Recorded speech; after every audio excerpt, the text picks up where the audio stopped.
Like ಮಾಡಿ, share ಮಾಡಿ, subscribe ಮಾಡ್ಕೊಳ್ಳಿ. ಹಾಯ್ ಫ್ರೆಂಡ್ಸ್, ಮಂಜುಳಾ ವಿದ್ಯುಸ್ ಕಿಚನ್ಗೆ ವೆಲ್ಕಮ್. ನೋಡಿ, ಇವತ್ತು ನಾನು ಡ್ರೈ ಫ್ರೂಟ್ಸ್ದು ಉಂಡೆ ಮಾಡಬೇಕು ಅಂದ್ಕೊಂಡಿದ್ದೀನಿ. ಮಕ್ಕಳು ಹಾಗೆ ಕೊಟ್ಟರೆ ತಿನ್ನೋದಿಲ್ಲ, ಹಾಗಾಗಿ ನೋಡಿ ಇದು ಮಾಡಬೇಕಂತ ಇದ್ದೀನಿ. ಎಲ್ಲರೂ ಇಷ್ಟಪಟ್ಕೊಂಡು ತಿಂತಾರೆ. ಏನೇನು ಬೇಕು ಅಂತ ನೋಡ್ಕೊಂಡು ಬನ್ನಿ. ನೋಡಿ, ಡ್ರೈ ಫ್ರೂಟ್ಸ್ ಉಂಡೆ ಮಾಡಬೇಕು ಅಂದ್ಕೊಂಡಿದ್ದೀನಿ. ಅದಕ್ಕೆ ನೋಡಿ, ಬಾದಾಮಿ ಡ್ರೈಯೇ ಇರಬೇಕು, ಯಾವುದು ನೆನೆಸ್ಕೊಳ್ಳೋಂಗಿಲ್ಲ. ಪಿಸ್ತಾ ತೊಗೊಂಡಿದ್ದೀನಿ, ಮತ್ತು ಇದು ಖರ್ಜೂರ, ಡ್ರೈ ಖರ್ಜೂರ, ಮತ್ತು ಇದು ಗೋಡಂಬಿ, ಮತ್ತು ಇವಾಗ ನಾನು ಕೊಬ್ಬರಿ ತೊಗೊತಾ ಇದ್ದೀನಿ. ನೋಡಿ, ಕೊಬ್ಬರಿ ಇಷ್ಟು ನೋಡಿ, ಇದು ಎಲ್ಲ ತುರ್ಕೊಂಡಿದ್ದೀನಿ ಸಣ್ಣಗೆ. ಈಗ ಸ್ವೀಟಿಗೆ ಬೆಲ್ಲ ನೋಡಿ, ನಿಮಗೆ ಸ್ವೀಟ್ ಎಷ್ಟು ಬೇಕೋ ಅಷ್ಟು ನೋಡಿಕೊಂಡು ಬೆಲ್ಲ ತೊಗೊಳ್ಳಿ. ನೋಡಿ, ಈಗ ಎಲ್ಲನೂ ಮುಂದೆ ಡ್ರೈ ರೋಸ್ಟ್ ಮಾಡ್ಕೊಳ್ಳೋಣ. ಈಗ ಮೊದಲಿಗೆ ಬಾದಾಮಿ ಮಾಡ್ಕೊಳ್ಳೋಣ. ಬಾದಾಮನ್ನ ನೋಡಿ ಈ ರೀತಿಯಾಗಿ ಹುರ್ಕೊಳ್ಳೋಣ. ಡ್ರೈ ರೋಸ್ಟ್ ಮಾಡ್ಕೊಳ್ಬೇಕು. ಯಾವುದು ತುಪ್ಪ ಎಲ್ಲ ಹೀಗೆ ಹಾಕ್ಬಾರ್ದು, ಆಮೇಲೆ ಹಾಕೋಣ.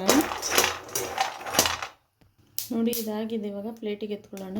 ನೆಕ್ಸ್ಟು ಗೋಡಂಬಿ, ಪಿಸ್ತಾ ಮತ್ತು ಖರ್ಜೂರ, ಒಣ ಖರ್ಜೂರ ಹಾಕ್ಕೊಂಡು ಫ್ರೈ ಮಾಡ್ಕೊಳ್ಳೋಣ. 3 ಒಟ್ಟಿಗೆ ಹಾಕ್ಕೊಂಡು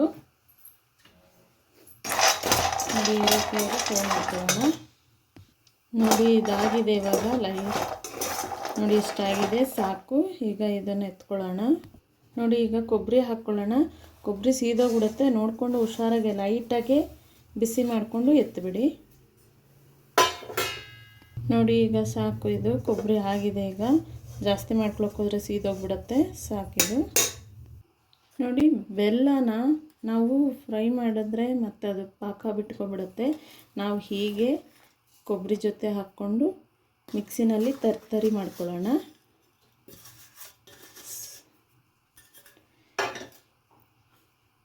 ಈಗ ನೋಡಿ, ಇದನ್ನು ಮಿಕ್ಸಿ ಜಾರಲ್ಲಿ ನೋಡಿ ಇವಾಗ ತರಿ ಮಾಡ್ಕೊಳ್ಳೋಣ. ಎಲ್ಲ ಡ್ರೈ ಫ್ರೂಟ್ಸ್ನ ಹುರಿದಿರೋದನ್ನ ನೋಡಿ, ಎಲ್ಲವನ್ನು ಈ ರೀತಿಯಾಗಿ ತರಿಯಾಗಿ ಪೌಡ್ರ್ ಮಾಡಿಟ್ಕೊಳ್ಳೋಣ. ನೋಡಿ, ಈ ರೀತಿಯಾಗಿ ಎಲ್ಲವನ್ನು ನೋಡಿ ಪೌಡ್ರ್ ಮಾಡ್ಕೊಂಡಿದ್ದೀನಿ. ಪೌಡ್ರ್ ಅಂದರೆ ನೋಡಿ ಲೈಟಾಗಿ ನಿಮಗೆ ಕಾಣಿಸ್ತಾ ಇದೆ ಅಲ್ವಾ, ತರಿಯಾಗಿ ಎಲ್ಲ ಪೌಡ್ರ್ ಮಾಡ್ಕೊಂಡಿದ್ದೀನಿ. ಈಗ ನೋಡಿ, ನಾನು ತುಪ್ಪ ಹಾಕ್ತಾಯಿದ್ದೀನಿ. ಯಾಕಂದರೆ ಉಂಡೆ ನಾವು ಇವಾಗ ಕಟ್ಕೊಳ್ಬೇಕಲ್ವ, ಸ್ವಲ್ಪ ಉಂಡೆ ಕಟ್ಟೋ ಥರ ಬರಬೇಕು ಅಂದರೆ ಸ್ವಲ್ಪ ತುಪ್ಪ ಹಾಕ್ಕೊಳ್ಬೇಕು. ನೋಡಿ, ನೋಡಿಕೊಂಡು ನಿಮಗೆ ಉಂಡೆ ನಾನೊಂದು 3 ಸ್ಪೂನ್ ಹಾಕ್ಕೊತಾ ಇದ್ದೀನಿ. ಇದು ಬಿಸಿ ಮಾಡಿಕೊಂಡು ನಾವು ಅದಕ್ಕೆ ಮಿಕ್ಸ್ ಮಾಡ್ಕೊಳ್ಳೋಣ. ನೋಡಿ, ತುಪ್ಪನ ಲೈಟಾಗಿ ಉಗುರು ಬೆಚ್ಚಗೆ ಬಿಸಿ ಮಾಡ್ಕೊಂಡಿದ್ದೀನಿ. ಈಗ ಇದಕ್ಕೆ ಹಾಕ್ಕೊಳ್ಳೋಣ. ಹಾಕ್ಕೊಂಡು ಮಿಕ್ಸ್ ಮಾಡ್ಕೊಳ್ಳೋಣ.